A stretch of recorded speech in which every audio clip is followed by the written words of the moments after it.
Good morning. All right, so this is going to be week's 8 class, so we're going to pretty much, what was scheduled for week 8 was supposed to talk about finance and investments. The person that was supposed to do that, he wasn't able to come this week, so we kind of switched it. So I'll be doing this lesson. I won't be doing the investments. I'll be doing week's 9 lesson, which is basically putting it all together. And then next week he'll come and talk about investments. So late at the end, it should pique an interest of investment. And then next week he should, it will be perfect because next week he will talk about investments and how to invest. And I know right now, if we're in the early part, we're talking about investment like way ahead, and we're not there yet probably. But the good thing is we want to set that goal, that desire to get to that part and get through the phases that we're on. So when we get there, we know how to be successful in doing so and navigating that part.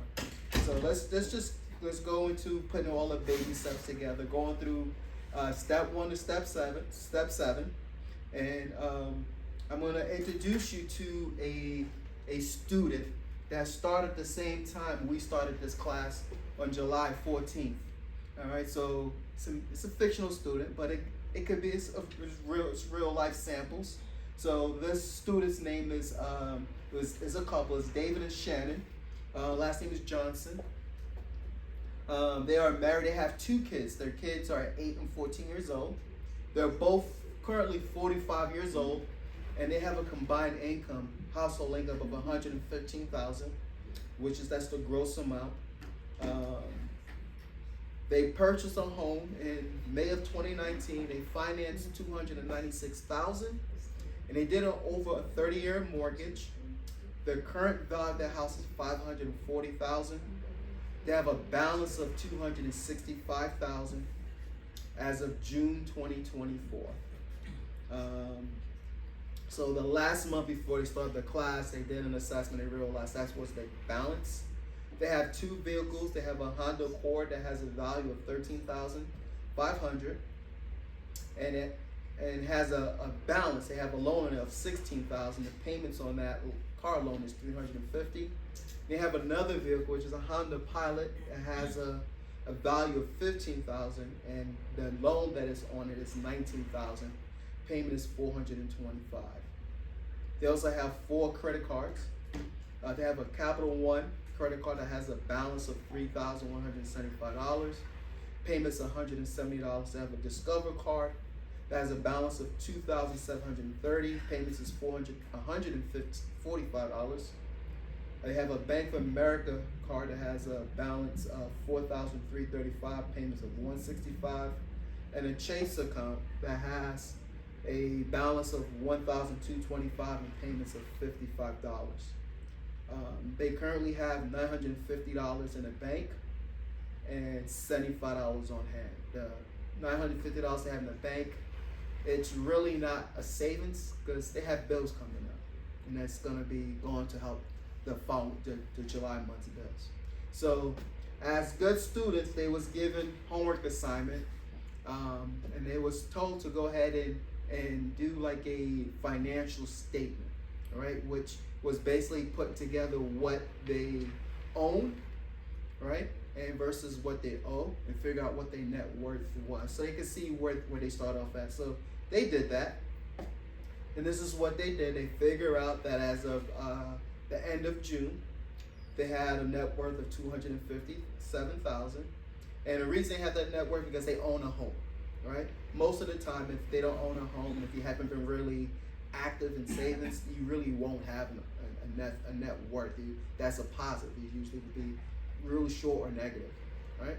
So this is what they had. They had the cash on hand was $75. They had checks, $950. So total money that they had was $1,025. They didn't have any investments at that time, which is pretty typical.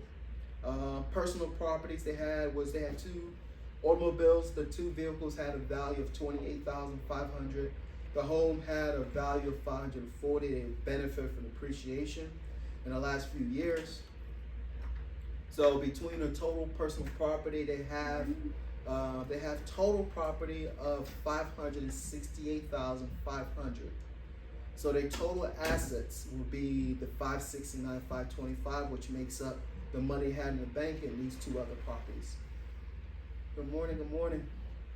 The liabilities they have the credit cards, the credit cards that they had, that we talked about, the 4 credit cards. They had a total of $11,465. They have a mortgage. As of June 30th, the mortgage balance is $265,000, and they had 2 car loans. The balance was $35,000. So the total liabilities is that $311,000. So when we look at the assets they had versus what they owe, that's how they came up with their net worth. All right. So the next assignment they had was to do a spending plan. So they know where they're starting off with. They did their net worth statement or financial statement. Next thing is to do is to figure out. Let's do a spending plan. All right. I almost said the B word, budget. But let's behave. I'm gonna say financial plan. So we said that they had a combined income of $115,000. So we want to figure out how they're gonna budget that. So one of them are paid. So David, he's paid weekly, and Shannon, she's paid every other week. David gets paid $39.80 a month, but he's paid weekly, and Shannon, she gets $48.65. Okay, so that's their gross. Their bring home money. Their bring home is $31.84 and $37.95. Right, that's what they bring home after taxes, and then they have their tithe. So when they take their tithe out, this is what they have left over. This is what they have to work with, what they can spend. Right, they have the $6,095, and these are their expenses. So the expenses they broke out as what they had: some fixed expenses, and they had some variable expenses. Some expenses that are variable could be semi-variable, which kind of mean like it's variable, but it's close to being fixed, but it has some variations to it. Versus some things are highly variable; they constantly change. So their mortgage, they have a mortgage of $1,329. They have the car loans that we talked about. They had the 2 car loans. The total car loans is $775. Car insurance they have is $300. They have property insurance is $110. They have property taxes is $325. They have an HOA, which is $85 a month. So those are their fixed expenses, right? So their total fixed expenses is $29,2417, and then they have some other variable expenses. So they have home maintenance, $50 that they spend. Electricity bill, the electricity bill is going to be about the same amount, but it changes a little bit depending on usage. So that's $227. Water, sewer, and garbage is like $85. Cell phone bill, $120. Cable, satellite, television, all those expenses, $60. They have an internet expense of $80. Groceries for the family of 4 is $800. They've been spending $300 on gasoline. These are more variable. They have maintenance, car maintenance, $125 a month, which they budgeted for in personal care. So the car maintenance, personal care, they don't pay that every month, but they know that it's gonna come monthly. It's gonna come annually, right? Mm-hmm. So what they do is they figure out what it will cost annually and try to put a budget for a monthly to save up for when those expenses come. Same thing with entertainment. They have a budget. This is their going out to eat or hanging out or whatever. It's $200 a month. Birthday gifts. It's another thing like they do like the car maintenance. They don't have birthdays every month, but they save for their birthday and Christmas gift, and they put $75 away a month to cover those expenses, so that when the month comes for the birthday to Christmas, they're not borrowing to pay. They're saving for those expenses. Same thing with clothing, children's clothings, their clothing. and then they have a miscellaneous $75. All right. So their total expenses is $5,831.17, and we said before their income was $6,095. So they have spendable income or residual income of $263. So this is what they use for their spending plan, right? What's left over after their expenses. All right. So as we taught that, yes, you do have a budget, but you have to track. You have what you start off in the beginning of the month, but you have to see what you actually spend, and then you have to see what your variance is, right? So what they did was they figured out what their expenses was, and you could do this several ways. They did it on a spreadsheet, right? So what they did was they put their expenses, again, the same thing, their budget, and they put their budget on a spreadsheet. You can do it on a regular paper, and they figure out what those expenses were, who they was going to, and they also figured out. And so what they did was also they started tracking every expense. So, and everything's coming in, everything's going out. So in the beginning of the month, we said they started off with $950 in the bank. Then each time they had an expense or money coming in, they kind of notated it so they could have it notated here. So they have their inflows of money coming in. They got all the different expenses going out. And then they are tallying those expenses on these actual areas here. So whatever they spent, they came and put it here in the actual area. So like groceries would have been several times they purchased groceries throughout the month. Gas would have been several times they purchased throughout the month.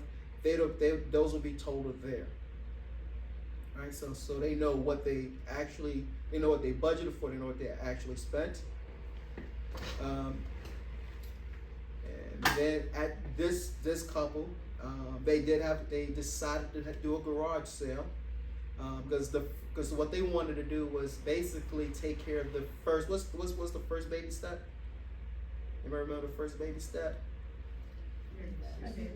That $1,000 savings. So they wanted to work on that. So they got creative. They had a garage sale in the end of July, and they made $305 off of that garage sale. And then we see at the end of the month what they started doing was they started realizing, yeah, I need to put money for my car insurance, preparing for that, have money going to personal care, gifts, for clothes. And then what they did was they put money aside for their emergency fund. So between the money they had in the bank plus that garage sale that they had, they was able to contribute $1,000 for their first month, right? So they tracked their expenses, right? So at the end of the month, this is what they was able to do. So they figured out what it was, the budget, beginning of the month, end of the month, they figured out the actuals was. And that last column is the variance. And because this is kind of a situation that was made up, the actuals are kind of close to the budget amount. So we don't see that much variance. This is not typical if you're doing it the first month, right? Your variance is you may see more variance. And it doesn't mean there's anything wrong, it's what you do with that variance, right? So when you look at that variance, it's one or two things you should be doing, right? If it's off, it should be telling you, you may look at it, you may look at the variance and say, okay, my spending plan, my behavior of my spending plan was off, right? So that means I need to fix my behavior, right? The other possibility is that your budget probably wasn't realistic, right? You probably put $300 or $400 for groceries for a family of 4 or 5. Maybe that might not be realistic. So you may have to adjust some things. Your gas, your traveling, different things may have not been realistic. Your light bill may not have been realistic. It could be you're using too much light, but it's some things we could do to fluctuate it, but it could be part of it, could be behavior, part of it could be wasn't realistic. So you're gonna have to make some adjustments. And that means you don't make one budget for July and say this is it. In August and September, you're going to create a new budget based on your data from the month before. All right, until you get something that's working. All right.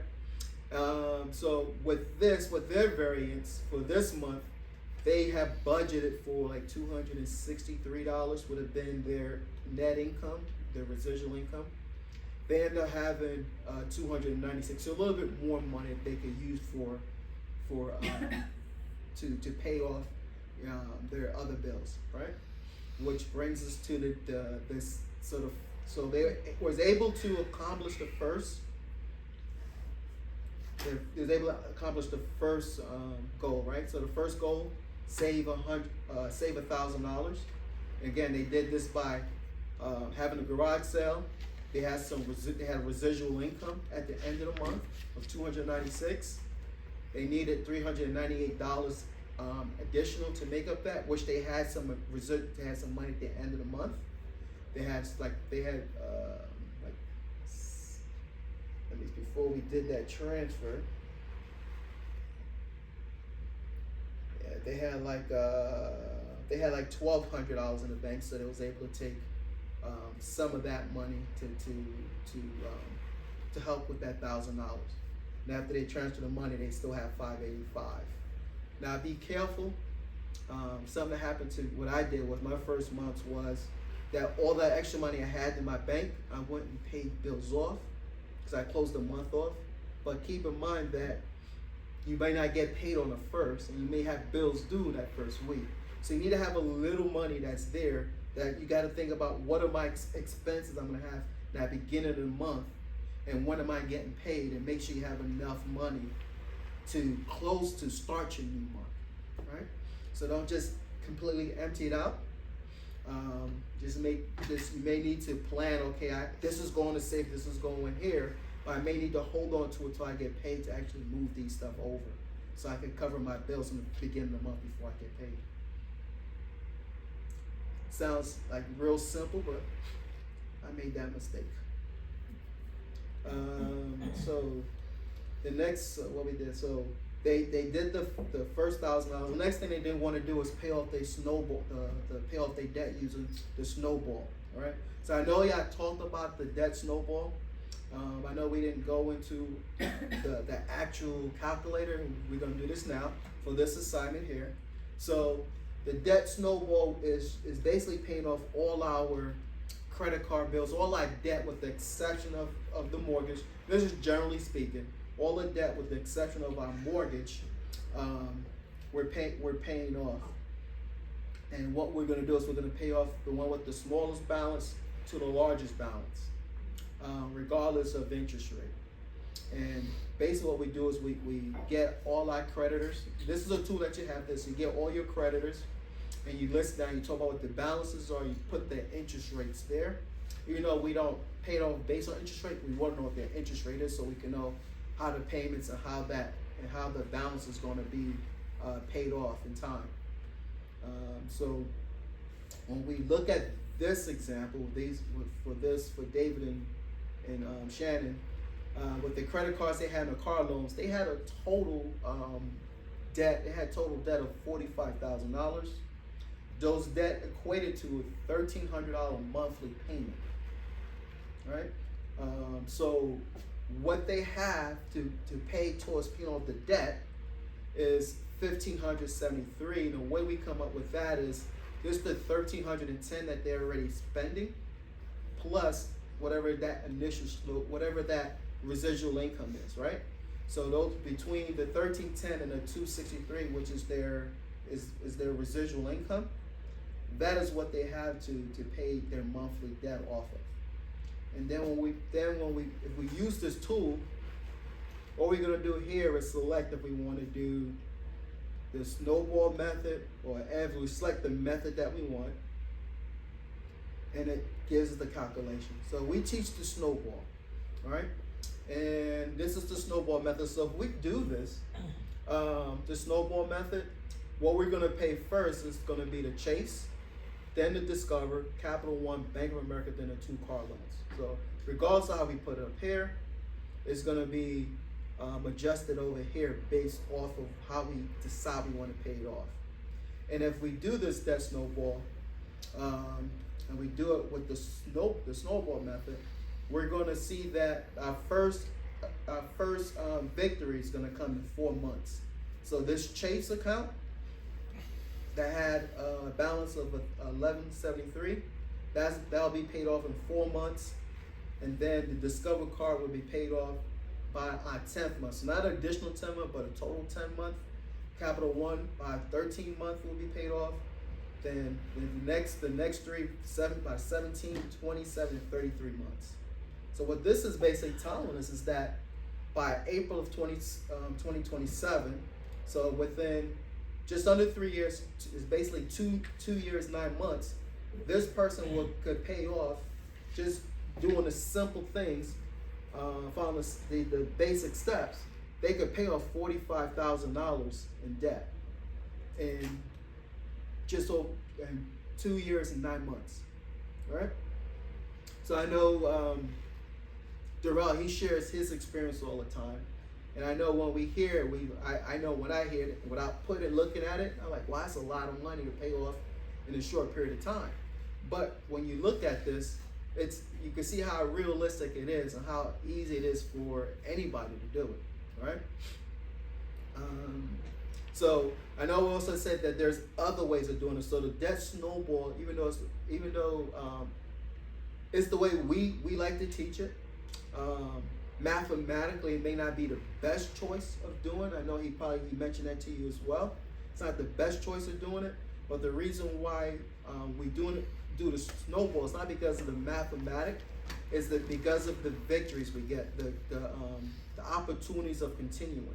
When we get victories early, the possibility of continuing to work something, because we're seeing victories, is more likely that we will stick to something if we see that it's working.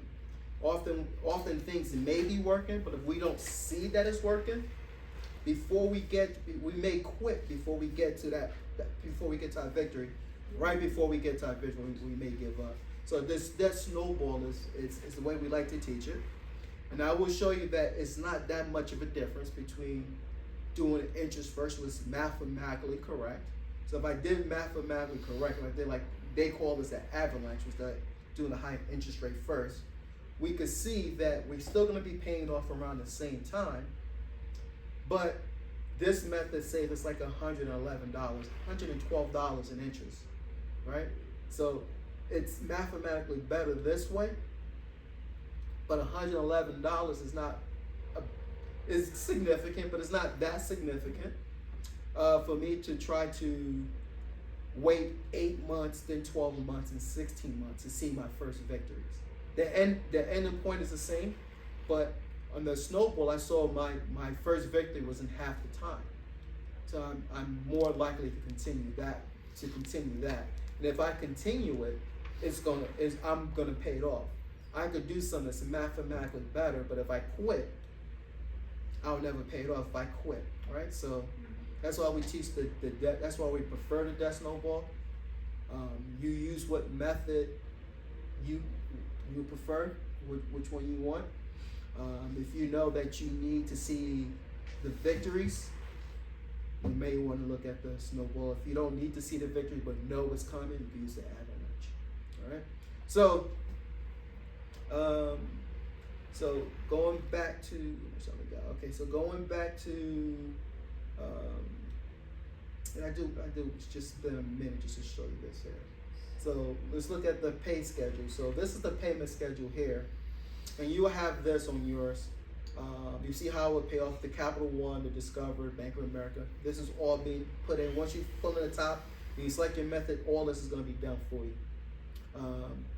But you can see how you start off paying $263 a month in the snowball. You see how your payments here, what's going to Capital One is the $263 plus that residual money. So you have $433 going in Capital One.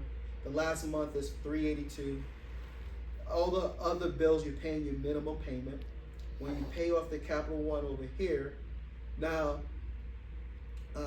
when you pay off this one here, the following month, now you take this money, plus what your residual was. Now you apply it to the next payment. Now you're paying $578 to concentrate on your next bill. When you pay that off, you're going to transfer it over to the next payment. So now the next smallest payment, you're paying $743 until you pay that off. Then you transfer that to the next payment, which by the time you pay it off, then you're paying this next one. This one was paid off within the same month, so you pay that one off, and then then you go into this one with, now you're paying $1,100 a month until you pay that off, and then you pay $1,573 until it's done. Now, what's beautiful about this is that this $1,573 that you're paying by the time this is done, guess what your residual income is now?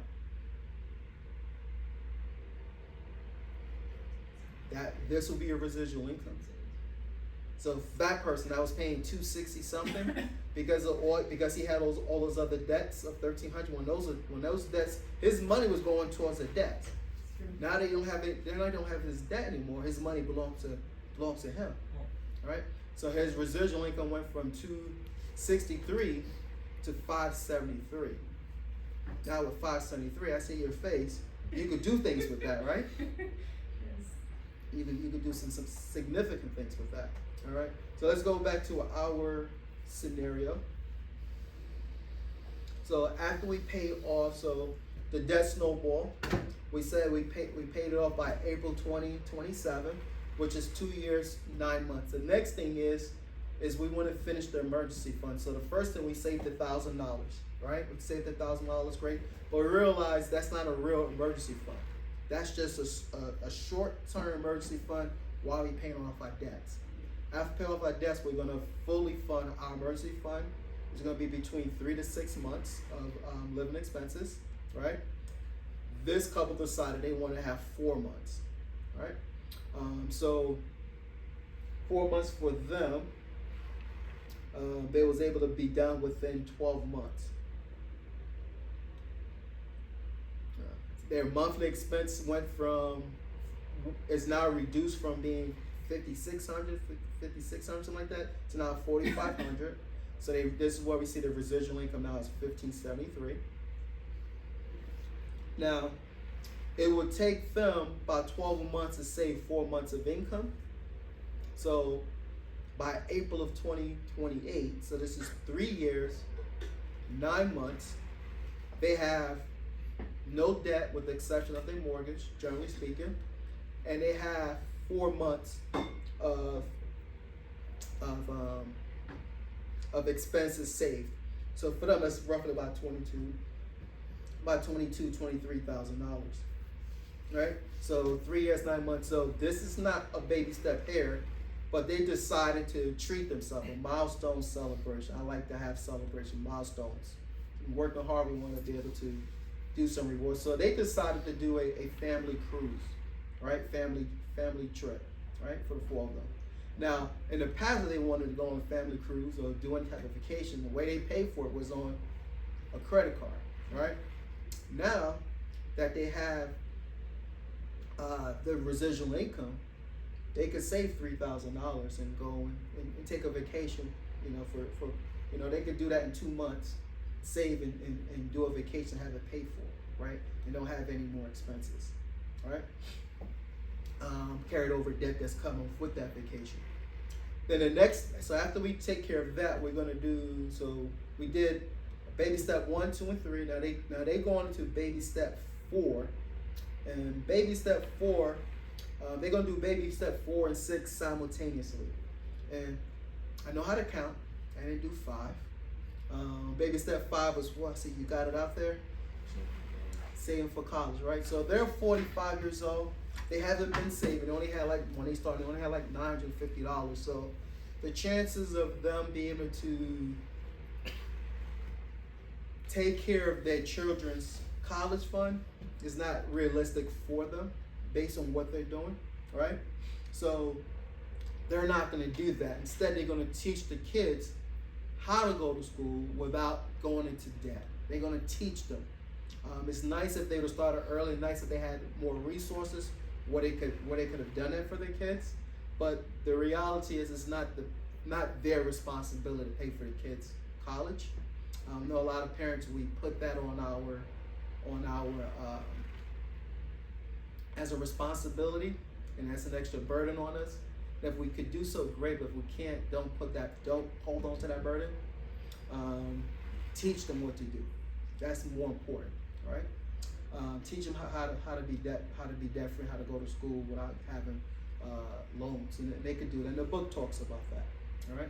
So they're going to concentrate on 4 and 5. 4 is now they're going to be starting on investments, and 6 is paying off the mortgage.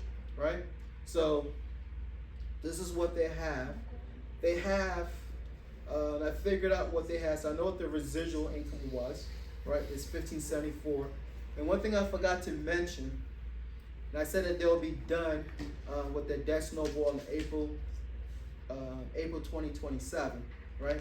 But the reality is they could be done sooner than that, right? Because I said they got paid weekly, right? And I also said one of them got paid bi-weekly, right? So there's going to be times where they're going to get, the weekly person's going to get 5 checks, right? And you know how many budget is for 4 checks. There's going to be times where they have that additional check. That additional check could be applied in that debt snowball, right? There are going to be times where they have that bi-weekly check, right? So that bi-weekly is going to be twice a year. They have that bi-weekly check. Again, that bi-weekly check could be applied to that debt snowball. So reality, even though we're saying April 2027, it should be several months before that, right? If they're working it appropriately.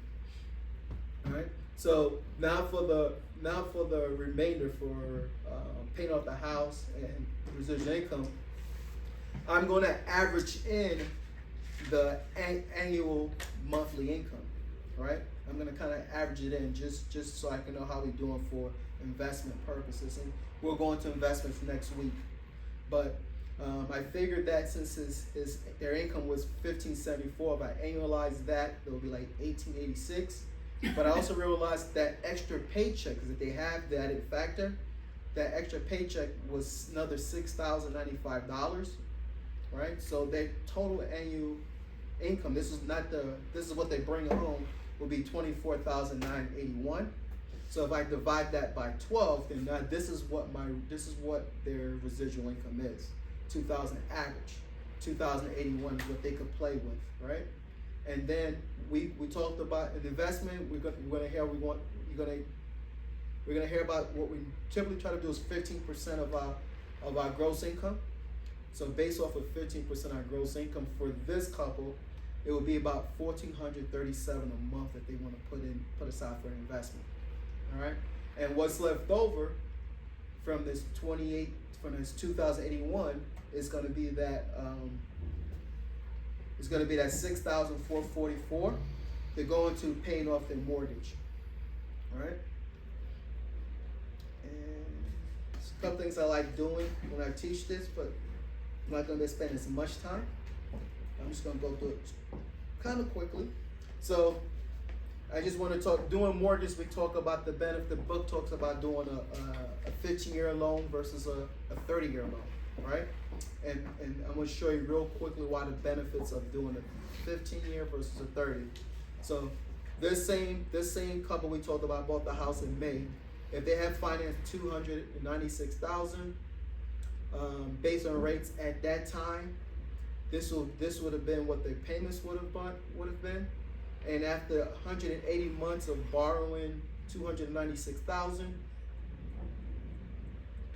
this is what they would have paid: $361,000. $65,000 of that is interest, pure interest. Only $269,000 is the principal, right? So that's a lot of interest to pay. But in comparison to what they would have to pay if they did a 360-month loan, again, the payments. Okay, you have a question? Isn't like interest kind of like a trick to keep you paying more for a long time than what you actually owe? Well, a loan would. It's not that it's a. I won't say it is a trick. it's a use of it's a cost of borrowing money, right? So someone's lending you money, they don't lend it to you for free. It's a cost, right? And same way, if I lend you money, if I'm lending you money and I have my money in some type of investment account that I could make interest on and make money, and I give it to you, I'm losing that, right? So in order for me to compensate for that is I need to make at least what I could have got from somewhere else. But when I'm lending to you, I'm also taking on risk that you may not pay me. So if I'm gonna do that, besides just getting back when I get someone else with no risk, you got to give me back more, right? Than what I could have got somewhere else, right? So it's just the cost of borrowing. But what we want to do is instead of paying people, instead of we paying people that cost of borrowing, we want them to pay us that cost of borrowing. That's when we flip and we start doing investing. But in order to do that, you got to become debt free, so you're not paying those costs, right? You have that residual money, and now you're able to invest your money in people who are paying you that cost. All right, and we're going to see what that does. All right, but if we did a simple interest loan, and I usually explain a little bit more details. I can't explain it just for benefit of time, but on a 360-month loan, which is 30 years. Other way, 65, we pay back 65,000 interest. This way, I'm paying back $182,000 in interest, right? So, see how you react. Your reactions there. So going from 15 years to 30,000, this is a lot of money to give someone to use their money. So the longer we use their money, the more we're gonna pay it off. And I'm using this interest rate based off what rates were back in, I said they bought the house in 2019, right? Interest rates, prime rate was was non-existent at the time. Prime rate is up now, so the rates aren't what they used to be. So this would be even much more, right? If I did something like the rates just dropped a little bit, but if I said something like this was like if I say this was like a 7%, or let's say 6.5, rates dropped a little bit, 6.5.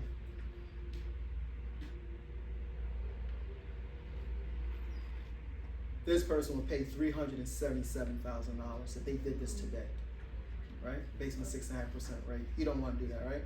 So we don't want to keep loans full. That's why they say do a short time, if you could do so. Yeah. I got less than that. Yeah. All right, so what we're gonna look at is, and I kind of went through, so with this person here, going back to our scenario, we talked about how they started off the first 5 years. We saw how they got there. So I'm just doing this debt snowball I'm applying to with their mortgage, right, in their time. So we talked about how they saved up that $1,000, right? We talked about how they pay off their debt. So they pay off the debt was by April 27. They figure out we finished the emergency fund was April 28. April of 2028. And they had their milestone. So this is where we are right now, where they're starting to invest money and pay off their mortgage. Because they're able to pay off, because they have this extra money to apply to their mortgage, instead of paying $1,300, they're now able to pay like $1,900. Now, by doing that extra into their mortgage, instead of paying it off at 360 months, they're gonna pay it off at 257 months. So they saving they save like 103 months, right? From that, which is like 8 years, a little over 8 years that they're cutting from the mortgage, 8 years, 7 months. But they shortened their interest. We went from like 185 to like 139. Right? And now, by this time, I'm going to take like 3 minutes, I apologize. So by this time, they're 61, so it was 45. At this time, 16 years passed by, right? So now, 16 years later, they're completely debt-free. They've been building wealth So they're basically debt free, and they have over like about $400,000 in their bank. Where did I put my note for that? They have, here it is later. So they basically got like $400,000 of saving for retirement, and I'm using a 10% earnings. I used to use 14%, but lately, I mean, see what the market is. The book talks about 12, but I just did a new survey, and I've been seeing what's going on. It's about 10% right now. So after they're investing for that period of time, when they finish paying off the debt, and they started and up until they finish the mortgage, by them saving $17,250, they have a retirement account over $400,000. And I'm just going to show you this real quick. So this is what they've been doing. This part right here is what they've been doing for the years where they was paying off the mortgage, right? So they've been paying $86.25, and I have a term of 25. So this is every 6 months. So it's based like 12 and a half years, right? And interest rate is, since it's every 6 months, instead of being 10%, I cut that in half, 5%, because I'm annualize it twice a year. So on an annualized 10% in 12 and a half years, based on this investment, this is what they have with compounding interest when people are paying them to use their money, right? So they're 61. If they decide to retire in 65, and they start investing so they had that residual money they was investing before. Now they pay off the mortgage, got even more to invest. If they do that in 4 years, they could have $727,000 of principal money. That's what the investment will be worth, which would equate to an annual income of $36,000, right? And this is one option they could do, or they could say, you know what, I'm gonna retire at 70, right? Instead of 65, I'm gonna go instead of 40, I'm gonna go 9 more years. That same investment can make them $1.2 million with an annual income of $63,000. This is just based off a 10% earnings. All right. Now, a person, and I just want to do, if you have someone who's younger, you want to show them a person who starts off at 25 years old. Let's say and because time is on the side, let's say they only invest $250 a month, which is $1,500 every 6 months. In 40 years, this is what they can have: $1.4 million investing $250. If they decided to invest $500, that's the change. If they decided to save $1,000, that's the change. All right. So obviously, the sooner they start, the better, and it doesn't take as much to have. That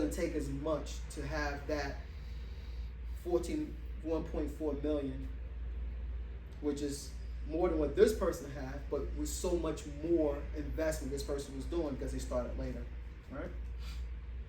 Any questions on what we went over? Do we have access to this type of Yes. They'll share that calculator. You have access to it already. All I do is bring that calculator into my spreadsheet. And this is the rest of the stuff is stuff that I created, like the single like this over here stuff I created, but you will have access to it. If you want to figure out like your own personal mortgage or how you want to look at it, you can have access to that.